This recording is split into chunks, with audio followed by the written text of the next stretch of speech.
Hello everyone and welcome. My name is Andrew. And I'm Rachel. And we are Picture the Scene podcast, brought to you by Aura Studios. We are a true crime podcast aiming to put you, the listener, at the scene of the crime.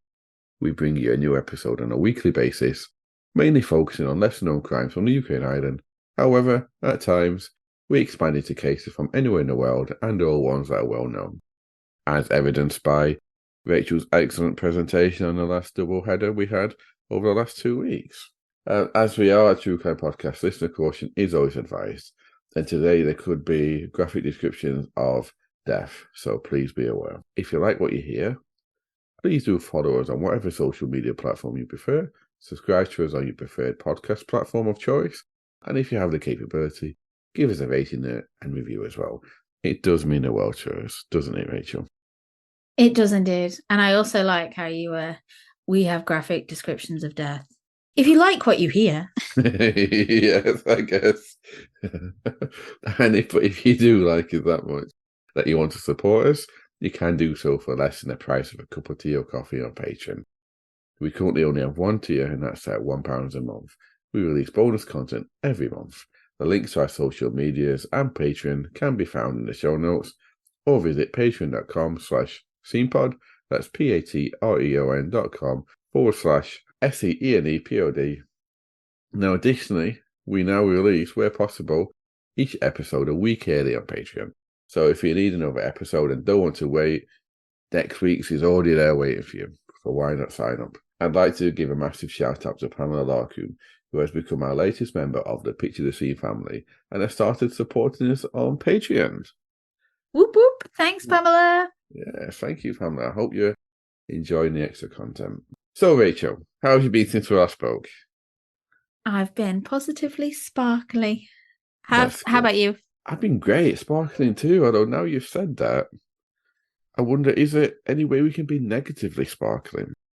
No, I don't think so. It's Friday. We record bright and early in the morning. What else kind of, happy Friday vibe, other than happy Friday vibes, would we want to give? Exactly, that's true. And I guess it leaves... Oh, actually, it's happy Tuesday vibes, isn't it? Sorry. We record on a Friday, so we can be giving those Friday vibes to the people who are listening on Tuesday.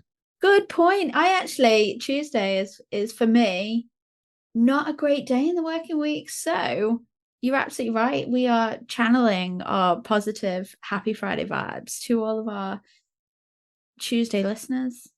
Exactly. And are you ready for some true crime? Oh, absolutely. I was born ready. That's what I like to hear.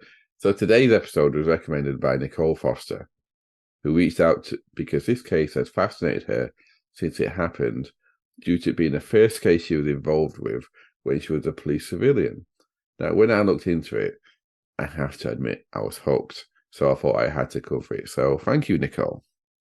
Yeah, thank you, Nicole. I'm really interested. Andrew hasn't told me anything about this case, apart from that warning at the start and graphic descriptions of death. So yeah, bring it on. Yeah, so if it's safe for you to do so, I'd like to relax, close your eyes and picture the scene. Today I'd like to take us back to December the 13th, 1988, which was a Tuesday, and we're going to Salton, which is a small village in North Yorkshire, with a population of around 100 people at the date in question. And while I will say it was mentioned in a Doomsday book, as I've not mentioned that in a while, what the village is known for is that its local village church, the Church of St. John of Beverley, towards the end of the 12th century, was set alight with all the villagers inside it by a band of marauding Scottish people who were invading England, leaving them all to die. And some of the stone in the walls of the church is still dyed pink from that fire. Wow. Okay, like really interesting and morbid fact of the day, guys. Yes. But back to 1988. It was a very quiet, very rural farming village in North Yorkshire. I'd like to take it specifically to Broke's Farm, which is a small 30-acre farm at the time. And it was home to 34-year-old William Smith, who was unsurprisingly, Rachel, a farmer, and his wife, 29-year-old Stephanie Jane Smith. who went by the middle name Jane, so that's what we'll call her from here on in. And she worked as a nurse at Rosewood Nursing Home in a nearby town of Malton. Now, on the night in question, it was around 2 degrees Celsius, which is around 36 degrees Fahrenheit. And it's around 10:20 p.m. roughly at night time. So it's pitch black. And being in a rural location means there's not much artificial light pollution either, making the stars in the sky really pop out. But there was not much popping tonight, Rachel, because it was raining and it was windy, which made it even darker and overall quite miserable. Now, Jane had just finished a long shift as a nurse in a nursing home in the nearby town of Malton. She had gotten in her car at around 9:50, and it could take 20 to 30 minutes to drive home at that time of night. Now, given the weather conditions, probably took around 30 minutes. As her Morris Marina turns off a small country lane onto the Morris driver. Marina? Yes. I heard of that before. Like a car? Yeah, you've got Morris Minors, but you also had Morris Marinas. Oh, Morris Minor. Oh, okay. No, it's not a Morris Minor. It's an old style car before your time. If you look at Heartbeat, if you ever watch Heartbeat, you see them on there. If it still exists. But yeah, as her Morris Marina turned off a small country lane onto the drive of the farm that she lived on, she pulls up close to the farmhouse. She gets out of the car and feels a gun pressed against her back. She is ordered to walk up the driveway away from the farmhouse. Now, we've spoken a few times, Rachel, in the past, especially on the Sarah Everard episode, about what it's like for a woman alone at night, the fear you can feel, even in a familiar place like Jane was. So can you imagine the fear she's feeling, knowing she's in danger, but not knowing what or why? I actually think it's worse when it's in your own home as well. From what I've read, it's like, especially like you pulled up on your drive, you kind of think, okay, I'm in my safe place now. I know my surroundings, like getting out of my car. It's just like you're on autopilot, your guard is completely down. Whereas as a woman, and what I was kind of explaining in the Sarah Everard case, when you're walking home at night, you're looking around you, you're kind of keeping aware of what's going on. But yeah, I reckon like she was probably just in autopilot getting out of that car. So like catapulted into an even worse like headspace of what the hell's happening to me. Yeah, exactly. But unfortunately for Jane, that fear would not last very long.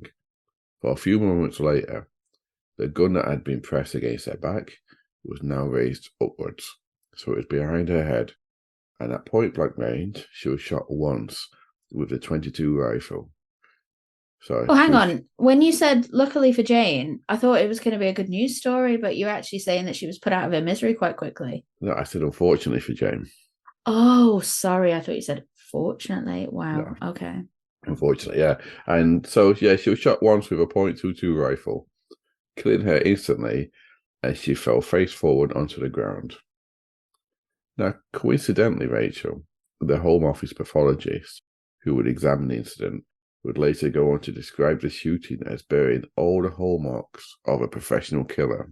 Jane's lifeless body is then moved into a position on the driveway where it can be easily found, with her clothes being removed partially and her body positioned to make it look like Jane had been a victim of a barbaric sex attack. And initially, that did work, for the police at first reported it as what they described as a classic rape and murder. Now, I'm not sure the word classic is appropriate there, but it's the 1980s, so lots of things were not appropriate at the time. Now, I'm getting ahead of myself here, though, Rachel. So after Jane had been killed and positioned, her killer or killers fled the scene. So let's move forward a little, about 90 minutes, give or take. Then we're coming up to midnight, there or thereabouts, and William, Jane's wife, is on his way home. God. Yeah, he'd been out for the evening, initially playing five-a-side football with his friends, and as usual, having a few drinks and socialising with them afterwards, something which he did on a regular basis, so it wasn't really out of the ordinary. As he drove home in his pickup truck, he drove down the same lane Jane did, pulling into the drive just as she did at the secluded home. But this is where the journey differs. As he drove slowly along the drive, his headlights picked something out in the middle of the drive, At first, he thought it may have been an object blown from somewhere, because remember it was windy and raining, but it soon became apparent through the rain that it was a body. Rushing out of his car to the body, he recognised his wife, who at that point was quite clearly dead.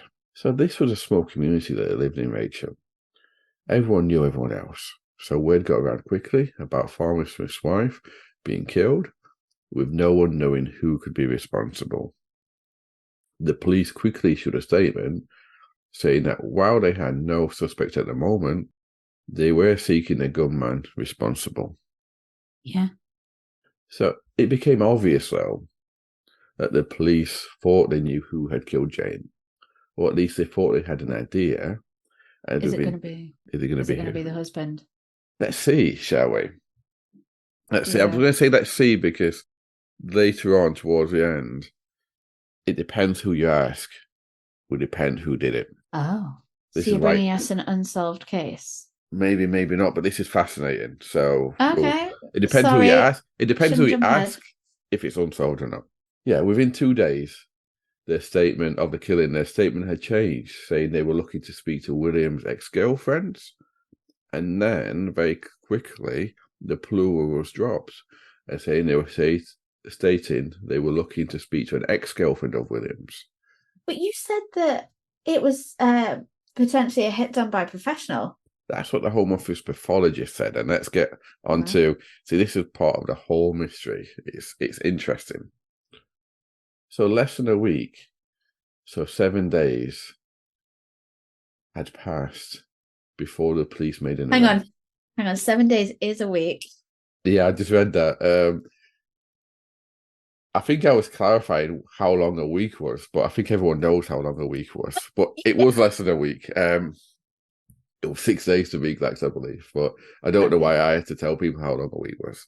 But yeah, so less than a week had passed before the police made an arrest. Arresting and charging an Yvonne Slightholme, who was a 36-year-old medical receptionist, and probably, importantly, in relation to this case, was an ex-fiancé of William Smith, Jane's wife. So Will Smith was a bit of a serial, will you be my wife? Asker. Possibly, yes. So before we get onto the court case, because it did go to court, and what happened after it, which fascinated me and made it the reason I agreed to cover this for Nicole, I think it'd help if I gave you some background on the relationship between Yvonne and William, and William and Jane. William met Yvonne on New Year's Eve, 1980, and after being together a decent amount of time, they got engaged in 1986, with a wedding date for later in the year set. But that got postponed due to some issues they were having, some arguments, and it was then set to take place in the summer of 1987. So in April of 1987 now, a few months before William's marriage to Yvonne was due to take place, one of William's old school friends, a Jane Wilford, moved back to Moulton after having moved to Nottingham originally to work as a nurse. When William found out about this, he rekindled his friendship with Jane, turning to her for advice as his engagement to Yvonne was not going well. Lots of issues and arguments.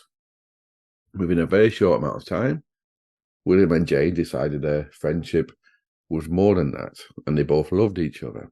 When this happened, William called off the marriage again, because it was the second time now he'd called it off, and Jane quickly moved into William's farm not long afterwards. Oh, okay. Starting to build that picture now of why it could have been Yvonne. Yeah, Jane moved actually in the summer of 1987, so only a couple of months after they started talking again. Now, Yvonne was actually quoted as saying this about what happened. I was devastated. My whole world fell apart. There were no bitter arguments, but we were both very emotionally upset and crying. So now, that's up to this point. So those facts are pretty much set in stone. Everyone accepts them, all parties. Mm-hmm.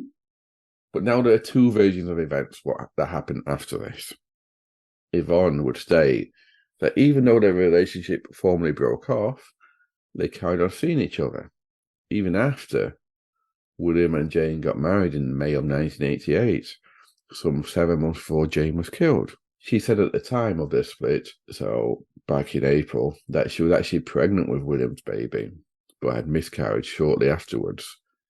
She claimed that her and Jane actually got on really well, saying, "We never had any angry words or bitterness. We could talk together.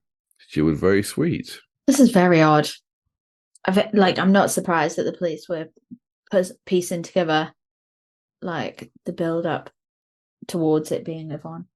Yeah, well, William, however, described things slightly differently, as you'd imagine. We know that prior to her death, now I couldn't find out exactly when, so it may have been just before, it could have been before the two got married, but prior to her death, Jane's family had actually gone to the police to see what they could do, as they were worried about Jane's safety, as they thought Yvonne was obsessed with William and had become dangerous. Oh, wow. William would describe Yvonne as an evil woman, saying that Jane would often call her a cheat and a liar. William would admit that when the pair split, Yvonne did tell him she was pregnant, but that even if she would have been pregnant, it wouldn't change a thing and he could still not be with her. He did go on to say that he thought Yvonne was lying about that. This is the thing of soap operas, isn't it? Yes, he thought Yvonne was lying about that because previously in the relationship, he said she had claimed to have leukemia, which wasn't true. Oh, God. But just for clarity, Yvonne denied ever having said that she had leukemia. Right, okay, so it's a classic he said, she said scenario here. Yeah, which gets even weirder. Rachel, however, I said it last week and I'll say it again. Just because someone is not a very nice person for whatever reason, so it doesn't mean that they're automatically a criminal or nailed on for having done whatever they've been accused of. Does it? It just means they're a horrible person. So now I've covered what happened and given you some background on all the major parties involved, so far at least. Let's move on. Let's move this on forward a little bit, shall we? So I'm not here all day. So on the 20th of December, Yvonne, so exactly 7 days, going on what we said earlier, Yvonne was remanded into custody. And as was usual then, for 7 days, and it was always 7 days at a time until a trial date was set. Usually that would be it, but something happened to Yvonne. It would be over 2 years before the trial would actually take place, but shortly after Yvonne was arrested, around 3 months actually, and remanded, she would go blind. So this is the first time I've seen this happen, Rachel. What about you, where someone suddenly goes blind?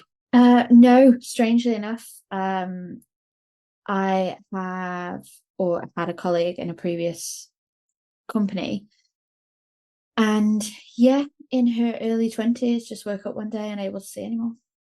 Was that for a medical reason or? Medical, yes. I see. Yvonne's blindness wasn't a result of any physical condition or disease or any medical condition. Oh, okay. But it was said to be due to the extreme stress Yvonne was feeling, making the cause psychological. Wow. Okay, no, I've not heard of that before. Like, I mean, obviously, I don't understand all of the ways that stress can impact the body, but I've heard of like prolonged stress causing like cancer, tumors, obviously like the usual like heart attacks and like all of the like insomnia and all of the repercussions that come off the back of that. I've never heard of blindness. Yeah, so back in 1988, this was labelled as hysterical blindness, but these days it's called conversion disorder. Don't you love how like back in the day when it was called hysterical blindness, it just gave no sympathy whatsoever to the holder of it. Exactly. Hysterical blindness. It's just adding insult to injury. That's why they don't use that name anymore, yeah. So conversion disorder can occur when a person experiences a stressful event, and it can begin suddenly, and it can manifest as either blindness, paralysis, or other neurological conditions that cannot be explained by medical evaluation. And can it quite as easily return? Yes. Oh, wow. Some healthcare providers falsely believe that conversion disorder is not a real condition and may tell people that the problem is all in their head. But this condition, Oh, wow. yeah, this condition is real though, Rachel, and it can cause obviously distress, and it can't be turned on and off at will. No. Interestingly, Rach, the physical symptoms that show as a result of conversion disorder are thought to be an attempt by the mind to resolve the conflict that a person feels inside. So, if a person who is not normally violent experiences thoughts and a desire to seriously physically hurt someone, the stress and conflict that causes that conflict within a person could manifest itself via conversion disorder to make that person's arms go numb and not being able to be used, therefore rendering useless the things a person could use to harm the person with. So am I right in suggesting that this played into the narrative that she was indeed guilty? Or innocent. You can argue both sides here.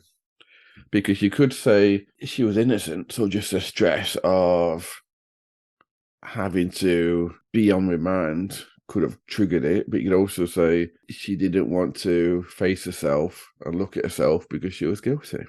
Yeah, sorry, that's the route I was going down. Yeah. I didn't even think about the stress manifesting itself because she was actually innocent.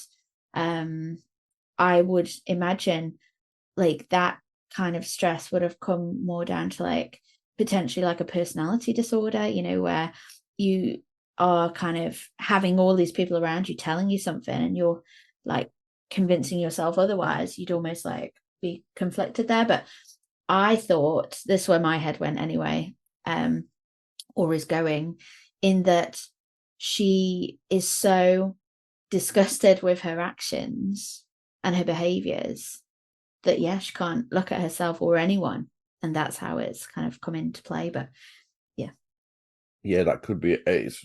It's for you and the listeners to decide, because this is why it's interesting.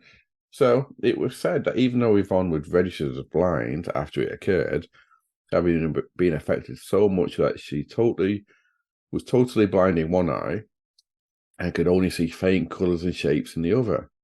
The prison authorities, though, did not believe her, so she wasn't afforded any accommodations while on remand, with the exception of a blind typewriter given to her by a blind charity. Due to her condition, almost a year into her remand stay, Yvonne's lawyers would go back to the court and petition them to let her be released on bail, due to the fact that not only had her brother and father raised a £10,000 surety against her release, the lawyers argued that preparing her for trial was almost impossible, due to the fact that every document had to be read aloud to her, and with her in prison, that really wasn't possible. So in September of 1989, almost a year after her arrest, the judge agreed with her defence team and allowed her to be released on bail back to her father's home. Wow. Purely on the grounds of the medical condition? Yes, that she couldn't properly prepare for the trial and it wasn't fair on her. I imagine at the time, like, it was unprecedented. Possibly. And £10,000 is quite a lot of money as well, isn't it? Oh, yeah, for the bail. Yeah, absolutely. So you'd have to be like, her dad would be minding her. And then again as well, is she a massive flight risk if she is indeed blind? Yeah, and she's claiming her innocence, so... Yeah. The trial would take place in April of 1991, so almost 2.5 years after Yvonne was originally arrested. But it would last for a mere 13 days. Oh, wow. Now, as you'd imagine, the trial was mainly split into two very contrasting sides. So I want to give you, and everyone listening, both sides, because there's been lots of debate over the years about who killed Jane. So it's important to get both aspects. Okay. Firstly, the prosecution. Now, they said it was a fairly straightforward case. Jane was killed by Yvonne out of pure jealousy, so she could get William back and move Jane out of the way permanently. They referred to the fact that the gun that they found that had killed Jane was in fact Yvonne's dad's gun. They also pointed out that they found blood in and on Yvonne's car that matched a rare blood group that only 1 in 250 people have. Wow. And that matched Jane's blood group. Now, back then, they were unable to use DNA or similar, so that's as close as they could get. They also pointed out that Yvonne initially said she was on holiday in Kelso in Northumbria, but multiple witnesses put her in the area of the farm on the night Jane was killed. Yeah, and do you know, if we just pause for a second, it really frustrates me and happens in so many cases, factual and obviously televised, like as in, and what I mean by televised is cases where that particular crime has gone on to become like a documentary or something, where the people that are protesting their innocence have lied about their alibi. Like they just didn't think that anybody would actually follow up and validate things. Like, I mean, yeah, it's for me incredibly infuriating. Like, I mean, I don't like liars because I find that when people lie to you, they're testing your idiocy. Like, yes, like, do you think I'm thick? But when you're lying to the police, they are going to go and corroborate your like witness statement or the series of events of where you were that night. Like, do you honestly think that's going to play out well if you lie in court? Like, no, I get you, and I'm trying to stay as neutral as possible at the moment and tell you my opinion at the end. Okay. But just, and I'll get onto it in a little bit, but Jane did explain why she lied before the court case was over. Oh no, and that's the thing. Like, there could be a well explanation for it, but just if you are innocent, tell the fucking truth. However, that might play out, however guilty it might make you seem. She said there was a valid reason for lying. Okay. And I'm going to get onto that. And you may change your mind. Judgment then. You may change your mind. Yeah, you may not do. Now, a receptionist at the Hotel Hotspur, where she stayed, also testified that Yvonne checked in at 7:45 a.m. on a day after Wednesday the 14th. And more important enough, now remember this detail, Rachel, later on, and everyone listening, okay. She was in a friendly and chatty mood. Okay, just keep that in your head. So to summarize, they're basically saying, look, she's got a history of being scary. Look at, as per records of her family, trying to get help from the police beforehand. Mm-hmm. She's obviously not happy she's no longer with William. We've got anecdotal evidence from William about her lying, mm-hmm. and how Jane didn't like her. And they've got reports of her in the area on the night. The gun was her dad's, and there is blood on and in the car that matched the same blood group as Jane. So as far as they're concerned, there's no doubt Yvonne killed. But that is a good, solid story and timeline. But now onto the defence. So the defence called on the Home Office pathologist, who I touched on earlier, Rachel. And he, Dr. Siver, explained that the way Jane was shot, with the barrel of the gun touching or very close to the back of Jane's head, at the base, where the neck meets, and it pointed upwards, is how a professional hitman would kill someone. So the person who did it was either a professional hitman or it was just a coincidence that they killed her like that. In fact, this is exactly what he had to say. If it's a question of two choices between a lucky amateur and a professional killer, then I would have to say a professional killer. They also produced witnesses who would describe Jane as a quiet, kind, gentle Christian woman. This was to counteract the claims she was evil, a cheat, and a liar. By the time her trial came, Yvonne was not denying that she was at the farm that evening. She insisted that she had kept seeing William behind Jane's back. Okay. She said that on that evening, he was supposed to meet her in Pickering, a nearby town, to carry on the affair. But when he didn't show, she phoned him at home, and he asked her to visit the farm. These are her own words from the witness stand about what happened when she got to the farm. When I got there, he pulled me into the kitchen. He was not nice at all. Two men were let into the kitchen by William. He picked up a bag and said, "This is the end. I'm never going to see you again."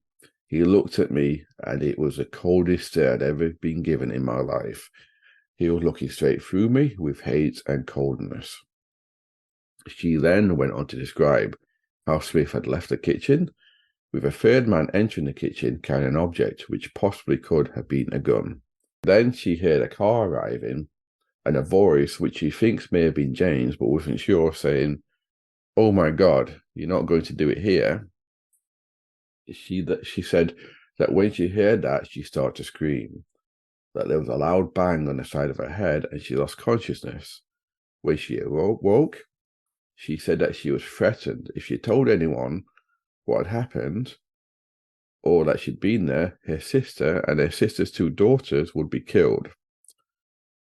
So that's why she said she wasn't there. She then said she drove to the hotel in Northumbria to escape the men. Now, a side note to this, it was reported that even a few years after the trial, his sister's kids were still in hiding. So that may be to back up his story.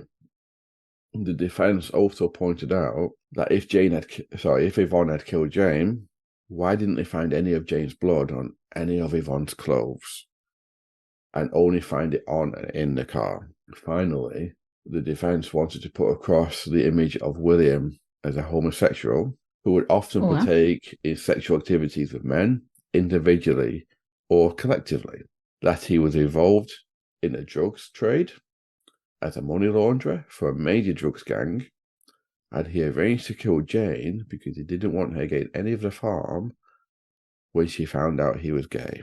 I mean, it is the defense's,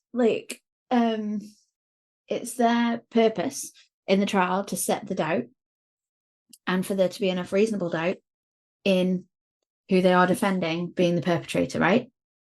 They've definitely done that with those 2 stories.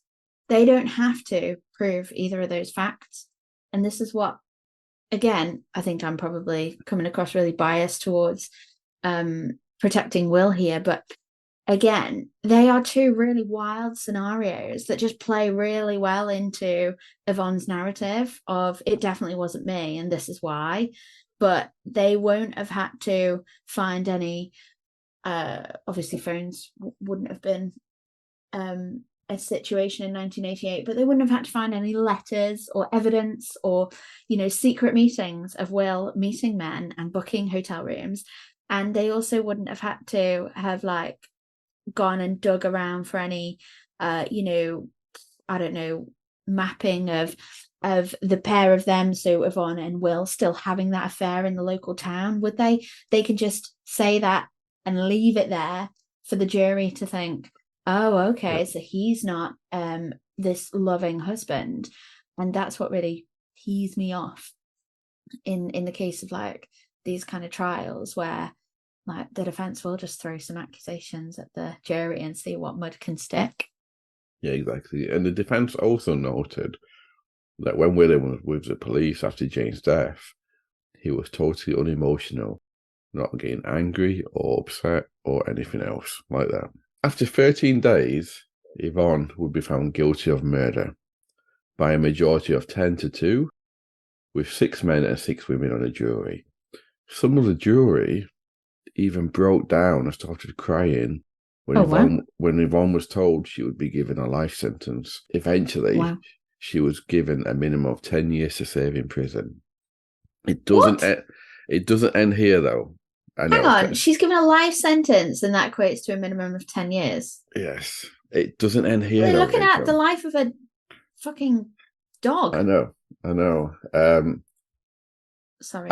No, it's good. No, I get what you're saying. After the conviction, William spoke to a few different newspapers and he addressed that the not showing emotion aspect of it.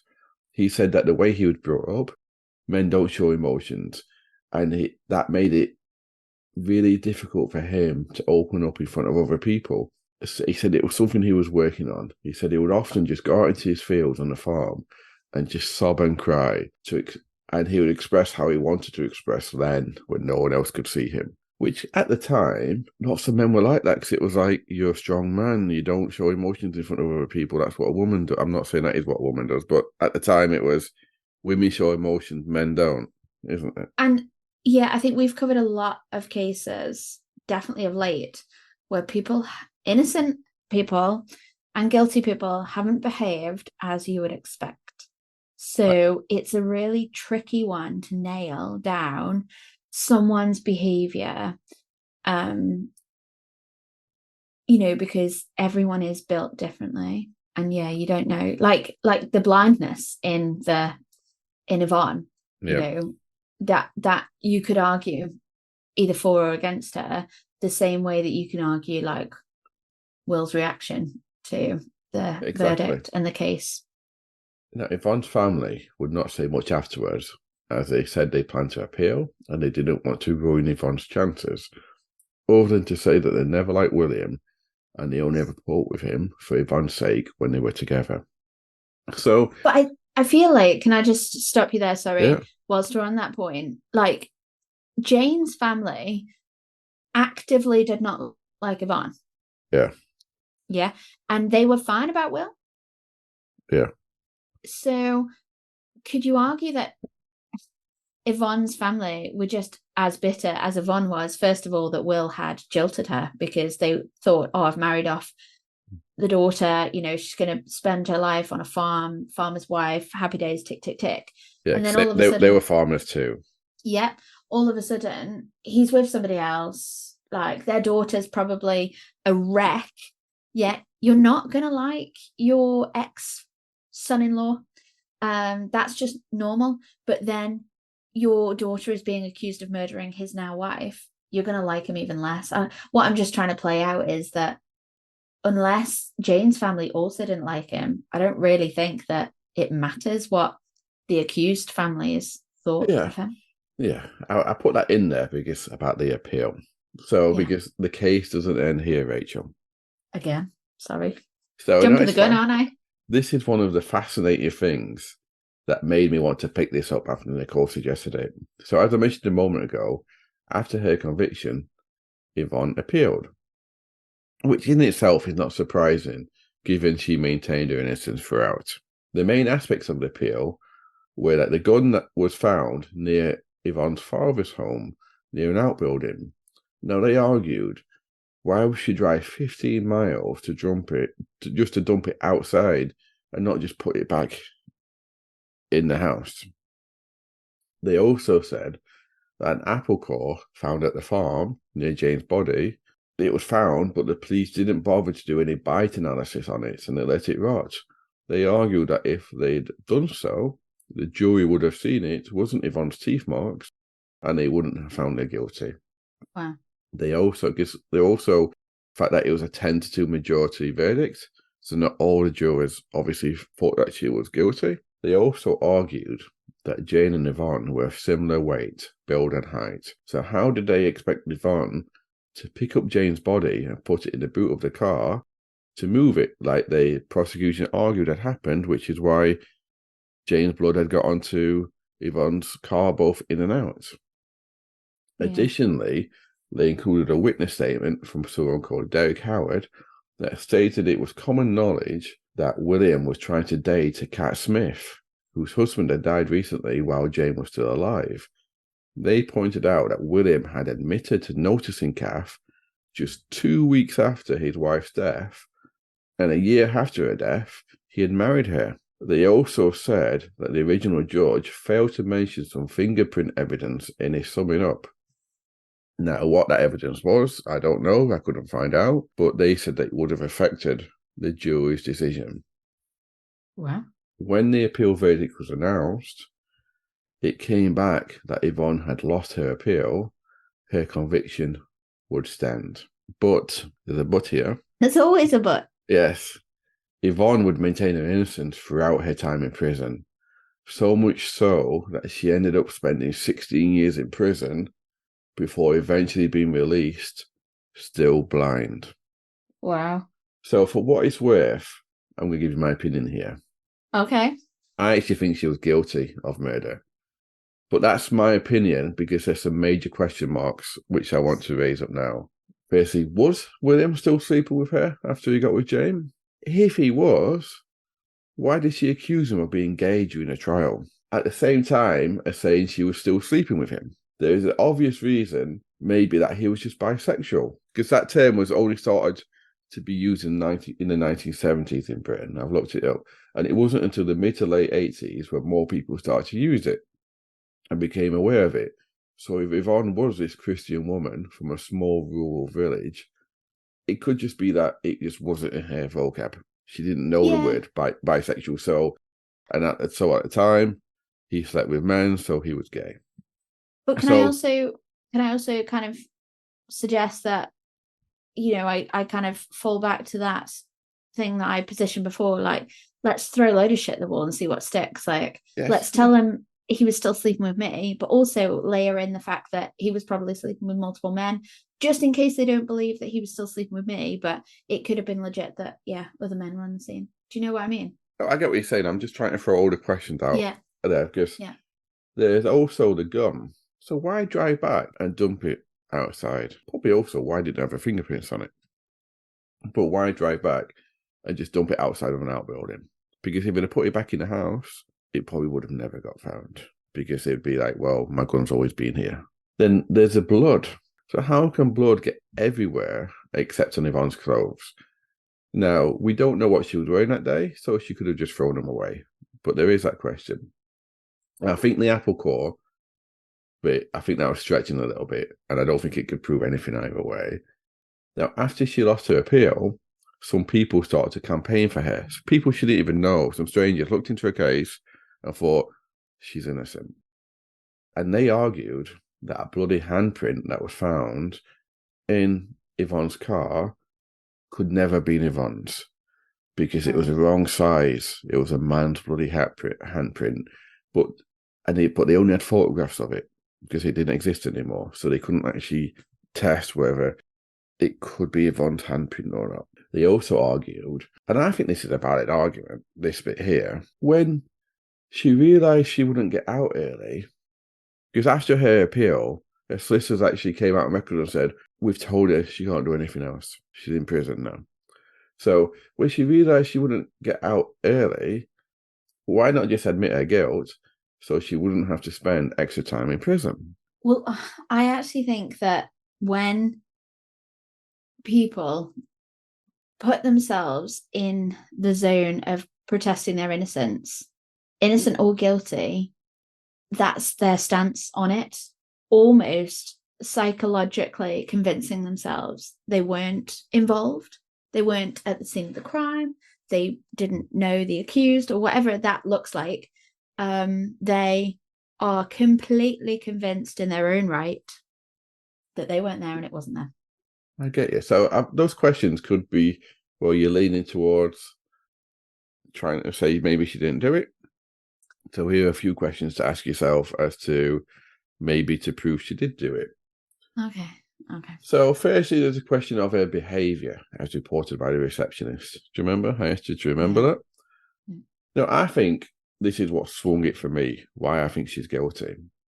Because if she had been hit in the head and threatened, and her sister and niece is threatened, why just go and continue your holiday like nothing happened and be cheerful and happy? Yeah. And why after her conviction would she let her sister keep her kids in hiding if she was guilty? Does that prove her innocence? Or, like you said, does it just prove she had some kind of delusional disorder? Because you think about it, if she was found guilty, then they wouldn't come after her sister or kids because she's been found guilty. They're free and innocent. They can walk off because even though she didn't do it, she's been found guilty of it. So why go after the kids? Because that would just make her look innocent if suddenly her sister and kids turned up dead. So her conversion disorder blindness. Let's touch on this now. Now, I'm not sure why the prison authorities didn't believe her. So I guess we'll just have to accept she did go blind, although they saw her 24 hours a day and they thought that she was faking it. Was this as a result of her innocence or her guilt, like we mentioned earlier? It didn't start until she'd been on remand for 3 months. Let's remember this. So if it was the stress of being arrested, why take 3 months to manifest? And also, I couldn't find anything about her after her release. There was lots that the couple who was helping her prove her innocence were going to carry on, but nothing happened. But it'd be interesting to know if her vision came back or not. That'd be super interesting, because if a vision suddenly came back after a release, it would A, either prove she was faking it, or B, prove that the stress was just down to being locked up. So I know there's lots of questions there, but to me, the blood, the gun, the history of behavior, I think she was guilty. What do you think, Mitch? Yeah, absolutely. I actually think that, coupled with the fact that it's been through almost like 2 trials, fair enough, like first trial intense, 13 days, judge and jury, but there's also been an appeal process where it's gone through a second set of eyes and been looked at like properly without support for a Also, just probably this will, I'll just want to cut in because this will affect your answer. I didn't put it in the story because nothing new actually came out, but the couple actually did manage to get a review of her case done, and it came back and said nothing changes. So it was kind of like a second appeal. Yeah, exactly right. And it's still gone through those steps formally without anyone judging her, but just looking at the case in black and white, right? And it's still not worked in her favor. So you in these situations, like, not only has what you've proposed today brought me to the conclusion that she's guilty, but you've also got to trust the jury system, haven't you? Yeah. And that justice was served and that she was found guilty. I would be interested to see what everyone out there thinks. Yeah, absolutely. It's not a case I've heard of before, so I think other people will be the same, and yeah, it's an interesting one to spark a bit of debate. Yeah, thank you, Nicole. It goes to show that if you suggest a case, it can be super interesting, so please do. So let me wrap this up then. This has been season 2, episode 20, called Blind Panic. And for one last time, if it's safe to do so, I'd like you to relax, close your eyes, and picture the scene. You're on holiday, maybe a short break or a little longer. You're relaxed, it's the start of your holiday and you're happy. You're waiting in line at the hotel to check in, and the person in front of you is super happy as they check in, laughing and joking with the receptionist, seeming like they have no care in the world. The question I have to ask you is, do they? So thank you all for listening. A little bit longer today, I think, but I've enjoyed this case. Yeah, thank you for bringing it to us, and thanks, Nicole. Yeah, thank you all, and we shall see you next week.